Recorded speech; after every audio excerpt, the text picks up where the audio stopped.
One of the things that we're inviting people in this course to do is to get started with the work of launching innovation, even if they haven't mapped out what the next 47 steps look like, rather saying, look, the way that you start learning how to bring about change in organizations is that you bring some people together and you start working on change in organizations.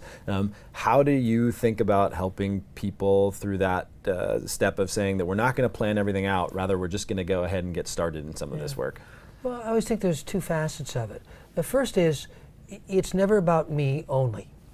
I mean, our old rule of thumb is no person ever changes an organization. Doesn't matter what her or his job is. Mm-hmm. I don't care if you're the CEO, you don't create any deep change. It's always comes out of partnerships. So who are my partners? Who is it who really shares my passion about something? And then as you said, right from the beginning, get started. By the time you sit around and figure it out, you'll have waited way too long. Yeah. You figure it out as you go. So, and if you're not by yourself and you have a partnership, it's actually easier, because you'll have an idea, I'll have an idea, and we'll say, well, let's just start with this. And of course, the thing that always scares us about that is we don't know exactly what will happen.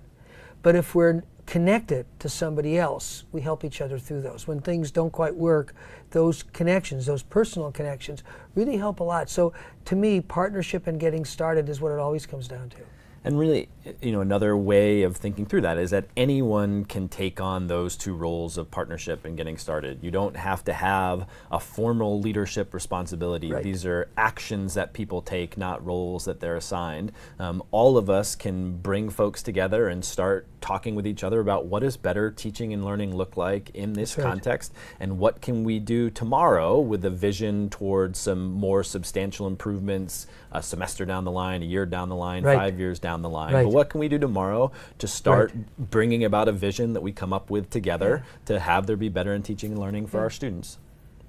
So I'm a very visual person. So very often, like when you're saying that, I had this picture of these three domains, these three circles. There's my circle of action, what can I actually do? There's my circle of impact, which is a little bigger. Like I can do this, but it can actually have a bigger impact, particularly when we work together. And then there's my circle of aspiration. All three are really important. The aspiration really pulls you. Yes, in 5 years, here's what I'd really like to be doing. But the question is, first, what can I directly impact? What can I directly do? And then what's some of the influence that can have that's a little broader, particularly when I'm working with somebody else? So yeah, I think that you really do have to get started, but you can be thinking longer term. Just don't get hung up, because as you say, don't have the long-term plan. You never will.